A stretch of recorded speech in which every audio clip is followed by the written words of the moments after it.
नमस्कार मंडळी, मी ज्योती तुम्हा सर्वांचं अगदी मनापासून स्वागत करते आपल्या चॅनलच्या एका नवीन व्हिडिओमध्ये, एका नवीन रेसिपी सोबत। आज मी तुमच्यासाठी घेऊन आलेली आहे एकदम गावरान, पारंपरिक आणि खूपच चविष्ट अशी पोथीच्या पानांच्या वड्यांची रेसिपी।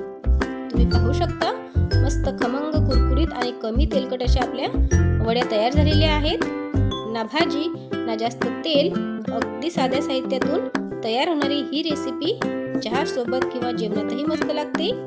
चला तर मग गावाकडच्या आठवणी जाग्या करणारी आणि आरोग्यासाठी गुणकारी अशा रेसिपीला सुरुवात करूया। इथे मी 10-15 पोथीची पानं स्वच्छ धुवून घेतलेली आहे। आता या पानांना आमच्याकडे पोथीची पानं म्हणतात, तुमच्याकडे काय म्हणतात मला कमेंट करून नक्की सांगा। आता अगोदर आपण वाटण तयार करूया। त्यासाठी 8-10 लसणाच्या पाकळ्या, थोडंसं अद्रकचं तुकडं, 1 चम्मच जिरं, 1 चम्मच ओवा, थोडीशी कोथिंबीर आणि 5-6 हिरवी मिरची घेतलेली आहे मी। आता याचं आपल्याला वाटण तयार करायचं आहे। हे सर्व मसाले मी मिक्सरच्या भांड्यामध्ये घातले आणि पाणी न घालता थोडंसं जाडसर याचं आपल्याला वाटण तयार करून घ्यायचं आहे।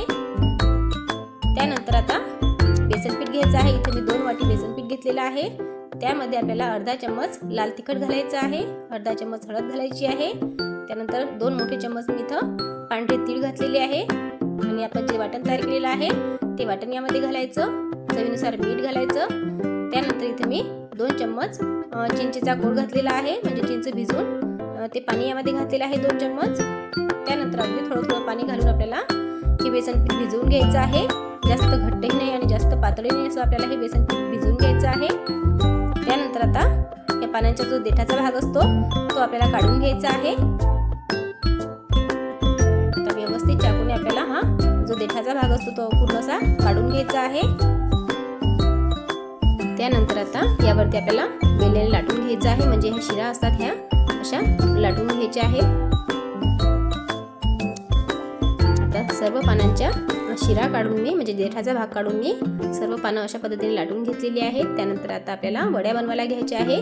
त्यासाठी एका ताटामध्ये मी हे पान असं उलट्या बाजूने ठेवलं। त्यावरती आता आपल्याला आपण जे बेसन पीठ तयार केलेलं आहे ते बेसन पीठ लावायचं आहे। त्यानंतर परत एक पान ठेवायचं आणि व्हिडिओमध्ये दाखवल्याप्रमाणे आपल्याला असं उलट्या दिशेने हे पान ठेवायचं आहे आणि त्यावरती सुद्धा आपल्याला बेसन पीठ लावून घ्यायचं आहे। नंतर परत एक पान ठेवायचं, त्यावरती सुद्धा आपल्याला बेसन पीठ लावायचं आहे। आता मी इथं 5 पानांचा रोल तयार करणार आहे। तुम्ही हवं असल्यास 4 पानांचा सुद्धा रोल बनवू शकता। परत मी एक पान ठेवलं, त्यावरती सुद्धा बेसन पीठ लावायचं आहे। त्यानंतर इथे मी 5वं पान ठेवलेलं आहे, म्हणजे 5 पानांचा रोल तयार केलेला आहे। यावरती सुद्धा आपल्याला बेसन पीठ लावून घ्यायचं आहे आणि त्यानंतर आता याचा आपल्याला रोल बनवून घ्यायचा आहे। व्यवस्थित असं आपल्याला याचा रोल बनवून घ्यायचा आहे। पाहू शकता असा रोल मी बनवून घेतलेला आहे। आता अशाच पद्धतीने आपल्याला सर्व रोल हे बनवून घ्यायचे आहेत। परत मी एक पान ठेवलेलं आहे, त्यावरती बेसन पीठ लावलं। त्यानंतर परत पान ठेवलेलं आहे। आता ह्या वड्या बनवताना आपल्याला पोथीची ही कोवळी पानं घ्यायची आहेत आणि त्यामुळे आपल्या वड्या मस्त चविष्ट बनतात। आता एकावरती एक असं मी 5 पानं हे ठेवलेले आहेत आणि याचा मस्त असा रोल बनवून घेतलेला आहे। आता अशाच पद्धतीने मी परत एक रोल बनवलेला आहे, म्हणजे 3 रोल मी इथं बनवून घेतलेले आहेत। आता हे आपल्याला वाफवून घ्यायचे आहेत। त्यासाठी मी चाळणीला तेल लावून घेतलेलं आहे, त्यावरती आपल्याला हे रोल ठेवायचे आहेत। त्यानंतर मी पाणी गरम व्हायला ठेवलेलं होतं गॅसवरती पातेल्यामध्ये, त्यावरती आपल्याला ही चाळणी ठेवायची आहे आणि यावरती झाकण ठेवून आपल्याला 15 मिनिट हे रोल वाफवून घ्यायचे आहे। अगदी 15 मिनिट झालेले आहे आणि तुम्ही पाहू शकता मस्त असे आपले रोल हे वाफवलेले आहेत। त्यानंतर हे अगदी 5 ते 10 मिनिट आपल्याला थंड करून घ्यायचे आहेत आणि त्यानंतर याचे आता मस्त असे काप करून घ्यायचे आहेत, म्हणजे याच्या वड्या पाडून घ्यायच्या आहेत। आता तुम्हाला हवं असेल त्या आकारात तुम्ही ह्या वड्या पाडू शकता, म्हणजे खूप जास्त कुरकुरीत जर तुम्हाला वड्या आवडत असतील तर तुम्ही थोडे पातळ ह्या वड्या कापून घ्यायच्या आणि जर वरून कुरकुरीत आतून मऊसूद अशा वड्या तुम्हाला आवडत असतील तर थोड्या जाडसरच आपल्याला ह्या वड्या कापून घ्यायच्या आहेत। तुम्ही पाहू शकता मस्त अशा आपल्या वड्या तयार झालेल्या आहेत। ह्या वड्या खायला खूप छान लागतात आणि अजिबात तेलकट होत नाही। तुम्ही माझ्या या पद्धतीने एकदा ह्या वड्या नक्की बनवून बघा। तुम्ही पाहू शकता मस्त अशा वड्या तयार झालेल्या आहेत। आता राहिलेला जो एक रोल आहे तो सुद्धा मी कट करून घेते। आता सर्व वड्या मी कट करून घेतलेल्या आहे। ह्या वड्या तुम्ही अशाच खाल्ल्या तरी सुद्धा खूप छान लागतात, म्हणजे न तळता सुद्धा वाफवलेल्या वड्या सुद्धा खूप छान लागतात। आता आपण हे तळून घेऊया। त्यासाठी कढईमध्ये मी तेल गरम व्हायला ठेवलेलं होतं। त्यामध्ये आपल्याला ह्या वड्या घालायच्या आहेत आणि मंद गॅसवरती खमंग कुरकुरीत होईपर्यंत आपल्याला ह्या वड्या तळून घ्यायच्या आहेत। न तळता वाफवलेल्या वड्या सुद्धा तुम्ही फ्रीजमध्ये ठेवून 8 ते 10 दिवस आरामशीर तळून खाऊ शकता, म्हणजे हवं त्या वेळेला तुम्ही हे तळून खाऊ शकता। मस्त कुरकुस होईपर्यंत आपल्याला ह्या वड्या तळून घ्यायच्या आहेत।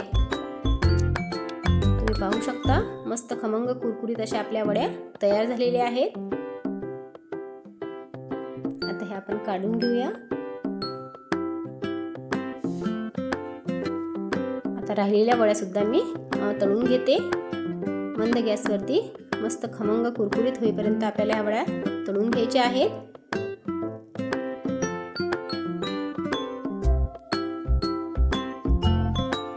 आता सर्व वड्या मी अशाच पद्धतीने तळून घेते।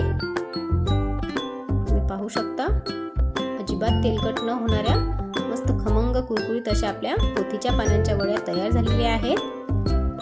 वरून कुरकुरीत आतून मऊसूत अशा आपल्या वड्या तयार झालेल्या आहेत। तुम्ही पाहू शकता एक वेळ मी तुम्हाला तळून दाखवते। वरून कुरकुरीत आतून मऊसूत अशी आपली पोथीच्या पानांची वड्या तयार झालेल्या आहेत। अजिबात तेलकट झालेल्या आहेत, चवीला तर एकच नंबर लागतात। तुम्ही माझ्या या पद्धतीने या पोथीच्या पानांच्या वड्या नक्की बनवून खा आणि तुमच्याकडे या पोथीच्या पानांना काय म्हणतात ते मला कमेंट करून नक्की सांगा। आणि आजची माझी ही रेसिपी कशी वाटली तेही कमेंट करून नक्की सांगा। आवडल्यास लाईक करा, सोबतच हाईप सुद्धा करा आणि चॅनलवर जर नवीन असाल तर सबस्क्राईब करायला अजिबात विसरू नका। भेटूया अशाच नवीन रेसिपी सोबत, तोपर्यंत धन्यवाद।